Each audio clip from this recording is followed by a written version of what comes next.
Hi viewers, flavour base Shiba ಚಾನೆಲ್ಗೆ ಸ್ವಾಗತ. ಇವತ್ತು ಒಂದು ಈಸಿ ಬ್ರೆಡ್ ಪುಡ್ಡಿಂಗ್ ಮಾಡಿ ತೋರಿಸ್ತಾ ಇದ್ದೀನಿ. ಅದು ಎಷ್ಟು ಟೇಸ್ಟಿಯಾಗಿರುತ್ತೆ, ಸಾಫ್ಟಾಗಿರುತ್ತೆ, ಕ್ರೀಮಿ ಆಗಿರುತ್ತೆ ಅಂದರೆ ಅದು ನೀವು ಮಾಡಿ ನೋಡಿ ತಿಂದಾಗಷ್ಟೇ ನಿಮಗೆ ಗೊತ್ತಾಗೋದು. ನೋಡಿ, ನಾನು ರೆಡಿ ಮಾಡಿ ಇಟ್ಕೊಂಡಿದ್ದೀನಿ. ಈ ಥರ ಇರುತ್ತೆ, ತಿನ್ನುವಾಗ ನೋಡಿದ್ರೆ ತಿನ್ನಬೇಕು ಅನಿಸುತ್ತಲ್ವಾ. ನಮಗೆ ಒಂದು 4-5 ಪೀಸ್ ಬ್ರೆಡ್ ತೊಗೊಂಡಿದ್ದೀನಿ ಅಷ್ಟೇ. ನಾನು ಸಾಧಾರಣ ಹೇಳ್ತೀನಿ ನಾನು ಕಡಿಮೆನೇ ಮಾಡೋದು ಅಂತೇಳಿ.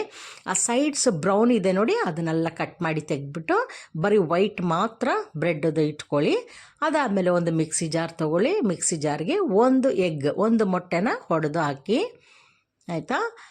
5 ಪೀಸ್ ಬ್ರೆಡ್ಡಿಗೆ ಅದು ಒಂದು ಮೊಟ್ಟೆ ಹಾಕಿ, 1 ಟೇಬಲ್ ಸ್ಪೂನು ಸಕ್ಕರೆ ಹಾಕಬೇಕು. ಶುಗರ್ ಹಾಕ್ತಾಯಿದ್ದೀನಿ, ಎಗ್ ಮತ್ತು ಶುಗರ್ 2 ಹಾಕ್ತಾಯಿದ್ದೀನಿ. ಇದಾದಮೇಲೆ ಅದ್ರ ಜೊತೆಗೆ ಮಿಲ್ಕ್ ಹಾಕ್ಕೊಳ್ಬೇಕು, ಆಯಿತಾ. ಶುಗರ್, ಮಿಲ್ಕ್, ಎಗ್ ಇದು ಹಾಕಿದ ಮೇಲೆ ನಮಗೆ ಈ ಬ್ರೆಡ್ ನಾವು ಸೈಡ್ಸ್ ಎಲ್ಲ ತೆಗೆದಿಟ್ಟಿದ್ವಲ್ಲ, ಆ ಬ್ರೆಡ್ನ ಕಿತ್ಬಿಟ್ಟು ಆ ಮಿಕ್ಸಿ ಜಾರ್ ಒಳಗೆ ಹಾಕಿ ಒಂದು 2 ನಿಮಿಷ ಅದು ಸಾಕು. ಈ ಥರ ಮಾಡಿ ತೆಗೆದ್ರೆ ಹಿಂಗೆ ಕ್ರೀಮಿಯಾಗಿ ಒಂದು ತಿಕ್ ಜ್ಯೂಸ್ ಥರ ಆ ಥರ ಅನಿಸುತ್ತೆ.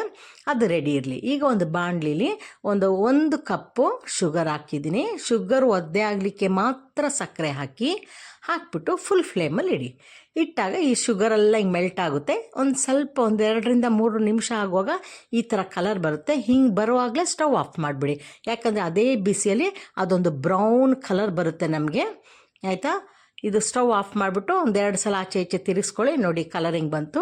ಈಗ ಒಂದು ಪಾತ್ರೆಗೆ, ಅಲ್ಯೂಮಿನಿಯಂ ಪಾತ್ರೆಲಿ ಹಾಕಿದ್ರೆ ಬೆಸ್ಟು. ಅದಕ್ಕೆ ಈ ಫಸ್ಟು ಅದು ಶುಗರ್ ಮೆಲ್ಟ್ ಮಾಡಿದ್ರಲ್ಲ ಅದು ಹಾಕ್ಕೊಂಬಿಡಿ. ಅದಾದಮೇಲೆ ನಾವು ಮಿಕ್ಸಿ ಜಾರ್ ಗ್ರೈಂಡ್ ಮಾಡ್ಕೊಂಡ್ವಲ್ಲ ಅದನ್ನು ಹಾಕ್ಕೊಳ್ಳಿ. ಈಗ ಒಂದು ಕುಕ್ಕರ್ ಇಟ್ಬಿಟ್ಟು, ಕುಕ್ಕರ್ಗೆ ಸ್ವಲ್ಪ ನೀರಿಟ್ಟು ಅದರೊಳಗಡೆ ಒಂದು ಸ್ಟ್ಯಾಂಡ್ ಇಡಿ. ಆಮೇಲೆ ನಾವು ಇದು ಮಿಕ್ಸ್ ಮಾಡಿಟ್ವಲ್ಲ ಅದನ್ನ ಮಿಕ್ಸ್ ಮಾಡಬಾರ್ದು. ಕೆಳಗಡೆ ಎಲ್ಲ ಆ ಶುಗರ್ದು ಇರಬೇಕು, ಸಿರಪ್ ಇರಬೇಕು.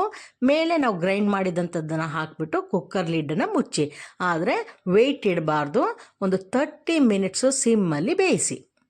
ಆವಾಗ ಅದು ಬೆಂದಿದೆಯಾ ನೋಡ್ಲಿಕ್ಕೆ ಒಂದು ಸ್ಟಿಕ್ಕಲ್ಲಿ ಮುಟ್ಟು ನೋಡಿದ್ರೆ ಅದು ಬೆಂದಿರುತ್ತೆ. ಆಮೇಲೆ ಏನು ಮಾಡಬೇಕು, ಇದನ್ನು ತೆಗೆದು ಒಂದು ಪ್ಲೇಟಿಗೆ ಹಾಕ್ಬಿಟ್ಟು ಉಲ್ಟಾ ಮಾಡಿ ಅದನ್ನು ಹಿಂದ್ಗಡೆಯಿಂದ ಹಿಂಗೆ ತಟ್ಟಿದ್ರೆ ಅದು ಕ್ಲೀನಾಗಿ ಅಕ್ಕಿ ಕೂತ್ಕೊಳ್ಳುತ್ತೆ. ಆಮೇಲೆ ನಾವು ಫಸ್ಟು ಅದು ಶುಗರ್ದು ಹಾಕಿದ್ವಲ್ಲ ಅದ್ರದ್ದು ಕಲರ್ ನಿಮಗೆ ಅದು ಕಾಣ್ತಾ ಇರೋದು. ಹಾಗೆ ಜ್ಯೂಸಿಯಾಗಿ ಕೂಡ ಸಾಫ್ಟಾಗಿ ಜ್ಯೂಸಿಯಾಗಿರುತ್ತೆ. ಒಂದು 10 ಮಿನಿಟ್ಸು ಫ್ರಿಡ್ಜಲ್ಲಿ ಇಟ್ಬಿಡಿ. ಅದು ಕೂಲ್ ಆದಮೇಲೆ ತಿಂದ್ರಂತೂ ಎಕ್ಸಲೆಂಟ್ ಆಗಿರುತ್ತೆ. ನೀವು ಮಾಡಿ ಮನೇಲಿ ಮಕ್ಳಿಗೆ ಮಾಡಿಕೊಡಿ. ಹಾಲಿಡೇಸ್ ಇದೆ, ಡೈಲಿ ಒಂದೊಂದು ಸ್ನ್ಯಾಕ್ಸ್ ಮಾಡಿಕೊಡಿ. ಅವರ ಹಾಲಿಡೇಸ್ನ ಎಂಜಾಯ್ ಮಾಡಲಿ. ಇದು ಟ್ರೈ ಮಾಡಿಬಿಟ್ಟು ಹೇಗಿತ್ತು ಅಂತ ನನಗೆ ಹೇಳಿ. ನೆಕ್ಸ್ಟ್ ವಿಡಿಯೋದಲ್ಲಿ ಮೀಟ್ ಮಾಡೋಣ. ಅಲ್ಲಿವರೆಗೂ take care, bye bye, thank you.